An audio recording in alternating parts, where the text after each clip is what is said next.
Hola, muy buenas noches, eh, tardes, buenos días. Como les hemos comentado en otro momento, no sé en qué momento, no sé a qué hora del día van a estar viendo este video y por eso el saludo para todos. Seguimos avanzando en el desarrollo de los términos, de los temas, perdón, en torno a los procesos de fusiones y adquisiciones. Y en esta oportunidad vamos a repasar algunos conceptos importantes eh, para la aplicación de una metodología de valoración de empresas. El tema de la valoración de empresas es requerido en cualquiera de los dos procesos, ya sea una fusión, una adquisición, puesto de que se requiere llegar a la determinación de un valor del precio de una acción. Necesitamos tener un valor de referencia sobre el cual pueda darte una negociación. Y una de las metodologías más utilizadas es precisamente la de descuento de flujos. Una metodología que para ustedes no es desconocida por cursos anteriores que han llevado y que son base para poder estar en esta asignatura de fusiones y adquisiciones. Y vamos entonces a recordar algunos de esos conceptos y a traerlos al contexto de las fusiones y adquisiciones como una de las metodologías, pues podríamos decir, eh, universales o la más utilizada en este tipo de procesos. Bien sabemos y como bueno, han podido ir leyendo en el capítulo del libro eh, que es guía de esta asignatura, fusiones y adquisiciones, un enfoque financiero y gerencial, eh, realmente pues hay otras referencias que pueden tomarse. El balance general, eh, poder hacer una proyección a partir de ventas, únicamente, tomar el EBITDA nada más y multiplicarlo por una cantidad de veces. Al final recordemos que no existe una norma específica que diga debe hacerse de A a Z cada uno de estos pasos para poder cumplirlo. No, son prácticas de mercado básicamente las que se ponen en conjunto para poder llegar a la determinación de un valor. Pero bueno, para poder recordar, como decíamos, estos conceptos que no son nuevos para ustedes, vamos a utilizar en este video como un tipo de pizarra. ¿Ok? Vamos a utilizar como un tipo de pizarra que nos va a permitir ir desarrollando algunos conceptos. Voy a compartir con ustedes una pantalla y vamos a ir poco a poco viendo cómo recordamos estos conceptos. Permítanme.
Primero, como les mencionaba, vamos a tener por acá algunos conceptos generales en relación a lo que es un flujo de efectivo, que son los más utilizados, que es la metodología del descuento de flujos, que por excelencia se utiliza para poder valorar una empresa, un activo. Al final, las empresas son precisamente sus activos los que se negocian. Entonces es importante recordar algunos conceptos y traerlos a hoy, diríamos, como por ejemplo lo que es los ingresos provenientes de las ventas, ya sea por bienes o servicios, los costos, los gastos, aquellos desembolsos, perdón, aquellas partidas que no son desembolsos de efectivo, pero que son deducibles de impuestos, lo que podrían ser eventualmente también temas de capital de trabajo, ¿ok? Y también tener presente aspectos como, por ejemplo, cuando se incorpora deuda, algo que más adelante vamos a ir viendo, pero pues no dejarla de lado, saber que está, ¿ok? Algunas negociaciones tienen que darse alrededor de utilizar deuda, financiamiento, ya sea por préstamos, ya sea por la emisión de bonos. Entonces es importante siempre tenerlos claros. Aquí nada más en esta primera diapositiva, mostrar ahí cómo llegar a un flujo de caja, ¿verdad? A un flujo de caja, un cash flow también, ¿verdad? Como en alguna literatura podríamos encontrarlo, o en alguna otra presentación. Eh, Partiendo incluso desde los ingresos, pasando por sus costos de venta, su utilidad bruta, sus gastos operativos, hasta llegar al EBIT o a la también conocida UAII, utilidad antes de intereses e impuestos, colocar la parte de impuestos, lo que es, vean que ahí le estamos sumando un concepto o unas siglas que dicen GND, o sea, aquellos gastos no desembolsables. Ejemplos de esto es una depreciación. ¿Ok? Lo que son inversiones también y lo que es el tema de capital de trabajo. Ocupamos llegar a la determinación de un valor de la acción, es decir, a la determinación de un valor del patrimonio, que es sobre el cual se calcula el precio de una acción. Pero también tener claro de que no podemos hacer una proyección a perpetuidad, es decir, en el sentido de que no sabemos cuándo una empresa va a dejar de operar. Entonces, de ahí el concepto de perpetuidad que citamos aquí en esta presentación, en esta primera diapositiva, en el cual es a partir de ciertos años, llámese que vamos a proyectar 5, entonces ya a partir del 6 trabajamos con una perpetuidad, o bien podría ser otro, generalmente por práctica de mercado se hacen proyecciones a máximo 10 años y de ahí en adelante se trabaja con una perpetuidad que se viene a convertir después en lo que se conoce como un valor terminal, que es básicamente como el valor presente de esa perpetuidad. Recordemos que en un contexto de perpetuidad solo podemos encontrar el valor presente. Ahí tenemos que acordarnos de conceptos de matemática financiera. Y ese elemento se convierte en ese valor que va a generarse a futuro, sin saber en qué momento va a finalizar. No tenemos una fecha de cuando la empresa va a dejar de operar, porque no estamos hablando de un proyecto donde se tiene un inicio y un término. Empresas desaparecieron durante la pandemia y otras pues siguieron su operación, reinventándose y demás, pero ahí está. Entonces vean que ni aún con ese tipo de situaciones, pues igual, ojalá nunca más tuviéramos una pandemia, pero bien podrían darse situaciones que pongan a algunas empresas puedan sobrevivir y otras que no. ¿Ok? Entonces son conceptos que ahorita vamos a desarrollar. Tener presente que para poder aplicar la metodología de descontar esos flujos, que es básicamente traerlos a valor presente, esas proyecciones, ocupamos una tasa de descuento, es decir, a qué costo vamos a descontar esos recursos. Y ahí vamos a recordar un par de conceptos como puede ser el valor, perdón, la tasa que calculemos a partir de un modelo KPM, un costo de oportunidad, un WACC, un costo de capital promedio ponderado, ¿ok? Y pues básicamente lo que se conoce como traerlo a valor presente. Entonces, vean que son conceptos que no son desconocidos para ustedes, sino que realmente lo que estamos viendo, y como decíamos en uno de los videos anteriores, el de presentación, en esta asignatura vamos a empezar a aplicar, o vamos a aplicar, no a empezar porque ya lo han hecho en otras, aplicar mucho de lo que ya han venido acumulando en conocimiento a lo largo de otros cursos. ¿Ok? Y aquí lo vamos, y aquí lo vemos. Descuento de flujos. Perdón, empecemos incluso por lo más elemental, la construcción del flujo, el descuento del flujo, lo que es el concepto de perpetuidad. Vean que ahí estamos hablando de asignaturas que son conceptos que se vieron en asignaturas anteriores, ¿ok? Pero que hoy las traemos acá y las vamos a aplicar o las vamos a llevar al concepto de fusiones y adquisiciones. Bien, voy ahora a compartir otra pantalla que nos va a permitir, como les decía, ir viendo un poquito más de detalle. También los invito a ver y a leer con detalle toda la información que está adicional a este video que van a tener acceso ustedes. Hay otros videos incluso que explican también estos procesos. Entonces, todo ese material está a su disposición, además de los foros y demás, en el cual podemos perfectamente atender las consultas que ustedes así las tengan y poder con ello atender los requerimientos, como dicen los abogados, en forma y tiempo. ¿Ok? Vamos. Compartamos entonces otra pantalla que nos va a permitir seguir avanzando en este proceso o en esta video que nos permite conocer la valoración de empresas a través del modelo de descuento de flujos.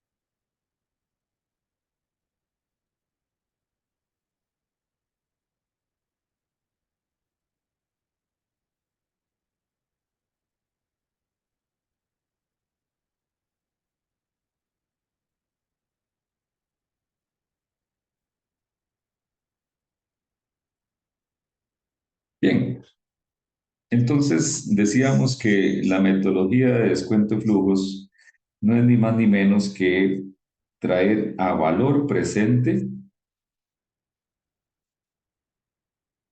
¿ok? Flujos proyectados.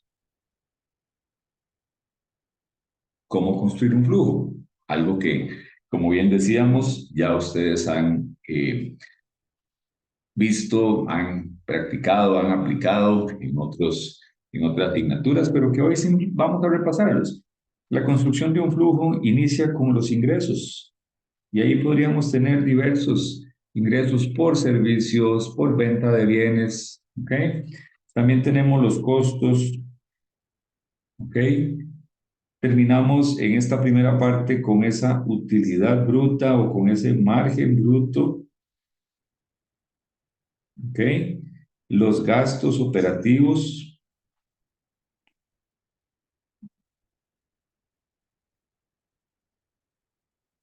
gastos de venta, gastos de administración, todo lo que tiene que ver con la operación del negocio, para llegar precisamente a esa utilidad antes de intereses e impuestos, ¿ok?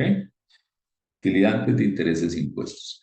Cuando estamos construyendo los flujos de efectivo proyectados para la valoración de empresas, en esta parte no consideramos lo que corresponde a intereses, básicamente porque lo vamos a aplicar en, si es una empresa que tiene deuda, lo vamos a aplicar en el costo de capital promedio ponderado. Entonces, si consideramos la parte de intereses acá para deducir impuestos y la estamos considerando también en el costo de capital promedio ponderado, la estaríamos utilizando doble y beneficiando o afectando el flujo en esa condición. Entonces, por eso no lo hacemos en esta parte.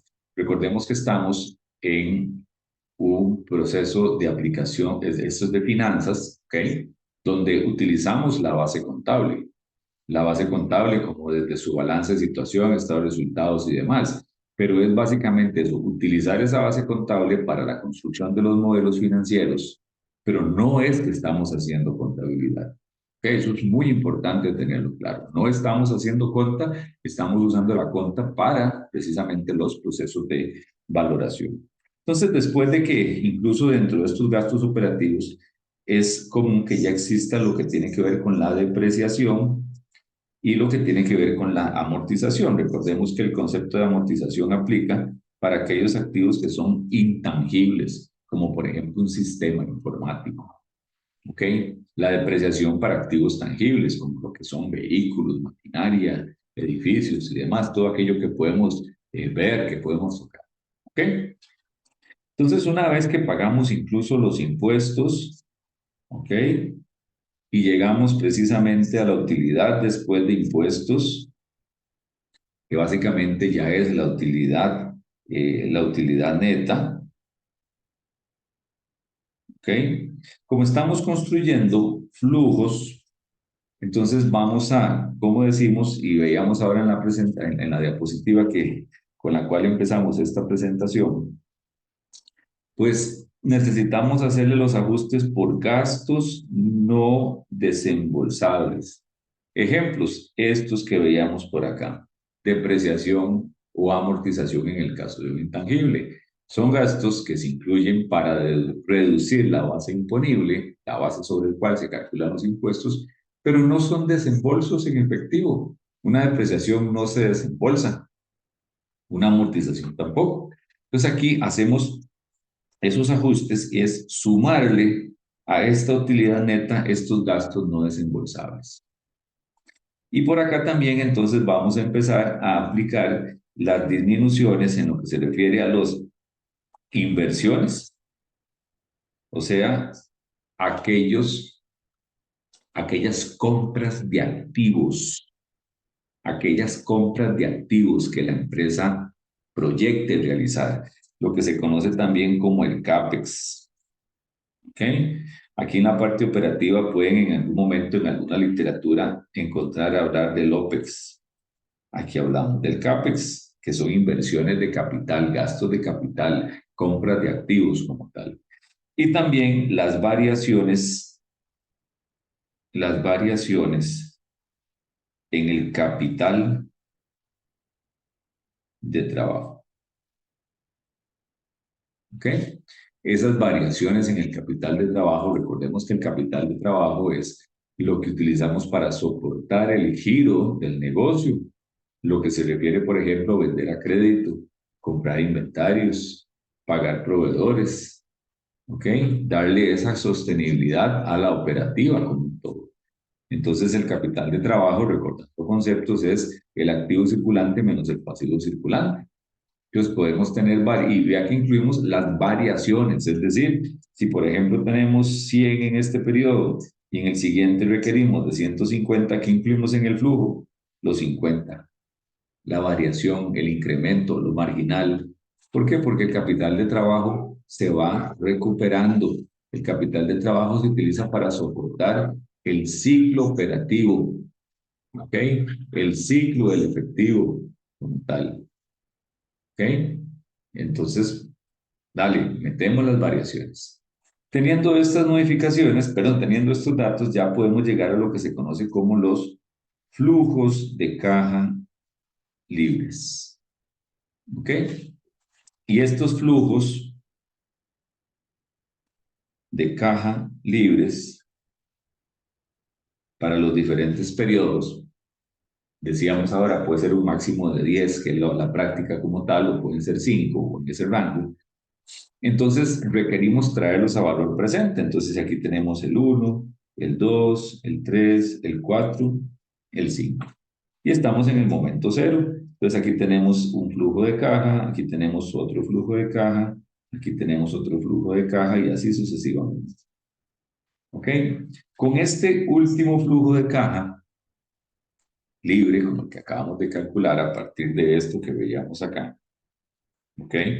¿Qué pasa? Que entonces con este calculamos el valor a perpetuidad, ¿ok? Ese valor que va a permanecer en el tiempo, que no sabemos, como decíamos ahora, cuándo finaliza la operación del negocio. Entonces, a este último flujo, pensando en el año quinto, le vamos a aplicar la tasa de crecimiento. Esa tasa que la empresa, ese G, esa tasa de crecimiento que la empresa proyecta va a permanecer. ¿Producto de qué? Por ejemplo, temas inflacionarios. ¿Cuánto es lo mínimo que debería estar creciendo una empresa? La inflación como mínimo. Pero sabemos que los accionistas quieren que se crezca más que eso. Y ocupamos calcular el valor presente de esa perpetuidad. Entonces aquí es donde entra el costo, perdón, el costo de los recursos que puede ser el KS, si estamos hablando de costo de capital de los accionistas, ¿okay? Que es mejor identificarlo incluso como el KE.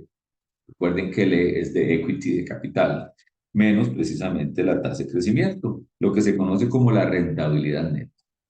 Esto es el valor presente de esta perpetuidad, que es lo que se conoce como el valor terminal. ¿Ok? Y todos estos elementos vamos a traerlos a este punto, al momento cero.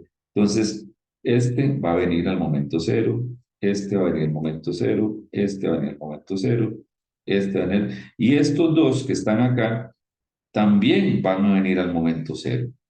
¿Cómo traemos un flujo de caja? Bueno, eso también ya lo conocemos. Tomamos cada uno de ellos y lo dividimos entre la tasa de descuento y lo elevamos a la n, a la 1, a la 2, a la 3, a la 4, a la 5, cada uno de estos flujos, ¿ok? Y así sucesivamente, y lo sumamos. Teniendo esta sumatoria de cada uno de estos flujos, ¿qué vamos a tener? El valor empresarial o el valor de la empresa. El valor de la empresa. Pero si tenemos deuda, que es muy común que en las empresas haya deuda, a este valor empresarial, a ese dato que se conoce también como el enterprise value, le restamos lo que tiene que ver con la deuda, porque nosotros como compradores, pensando en una adquisición, no vamos a pagar por una deuda, vamos a renovar el deudor, ¿ok? Pero no se va a pagar por esa deuda. Entonces la deuda se resta para obtener ¿qué? El valor del patrimonio. Y vean que en todo momento he venido utilizando la palabra valor. Valor, valor, no precio. ¿Ese valor podría convertirse en el precio? Sí, pero no podríamos automáticamente, decir que valor y precio es lo mismo. No, el valor es un elemento de referencia, un dato, de referencia sobre el cual se da la negociación. Ese valor del patrimonio, si lo dividimos entre las acciones en circulación, vamos a precisamente obtener el valor de la acción en forma individual, el cual, como ven decía, podrá convertirse, si así lo disponen el acuerdo entre las partes, en el precio de la acción. Pero no podemos en este momento decir qué es el precio. ¿Ok? Y entonces vean que ahí ya tenemos el valor de la acción sobre el cual se puede dar la negociación. Es una metodología bastante sencilla, que es realmente el trabajo grande que hay, la construcción de los flujos con sus diferentes supuestos, porque una tasa de crecimiento X, porque las ventas van a crecer este porcentaje, porque los gastos van a crecer este porcentaje, ¿ok? ¿Por qué vamos a utilizar esta tasa de crecimiento? Etcétera, etcétera, etcétera. Decíamos ahora que en el caso de utilizar el WACC, por ejemplo, que es donde la mayor parte de las veces interviene deuda y además interviene la parte del patrimonio. En el caso de la deuda, recordar que es el costo, la tasa de interés, pero la trabajamos con la tasa neta. ¿Ok? Y en el caso del patrimonio, pues podríamos valernos del modelo del KPM. El modelo KPM, que recuerden que el modelo KPM lo que hace es relacionar la tasa libre de riesgo más la beta, que es el riesgo de mercado, multiplicado por el rendimiento de mercado menos la tasa libre de riesgo, lo que se conoce también como la prima de riesgo. ¿Ok? Entonces, este elemento multiplicado por la beta más la tasa libre de riesgo nos puede dar precisamente lo que es el costo del capital, que como bien decíamos es el CAE. Si ya tenemos la tasa neta, ya tenemos el CAE, conocemos los pesos, ¿ok? De la estructura, cuánto es de la deuda, cuánto porcentaje es del patrimonio, podemos hacer la multiplicación y luego la sumatoria para encontrar precisamente el costo de capital promedio ponderado, el cual podemos utilizar para descontar estos flujos, esta tasa de descuento y llegar a encontrar precisamente este valor empresarial. restar la deuda y poder con ello llegar a encontrar el valor de la acción. Y en ese momento, ese valor se convierte en ese, como decíamos, ese elemento de referencia sobre el cual pueden darse negociaciones. Puede haber aceptación, puede no haberla y tener que continuar con la negociación, porque recordemos que esto se hace a partir de proyecciones. Entonces pueden ser que los supuestos de proyección no sean de satisfacción de las partes que están negociando, que la propone versus el que la tiene que aceptar. ¿Mm?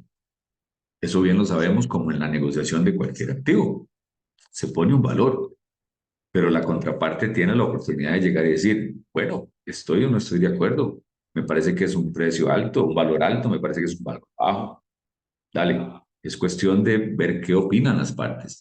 Y esto es uno de los elementos, porque recordemos que dentro del proceso, como vamos a ir avanzando más adelante, encontramos algunos otros aspectos de orden cualitativo también que tenemos que negociar dentro de los procesos de fusiones. Pero, como bien decíamos, aquí estamos dándole un enfoque financiero y gerencial.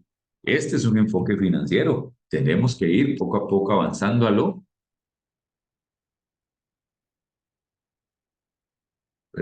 hacia lo gerencial.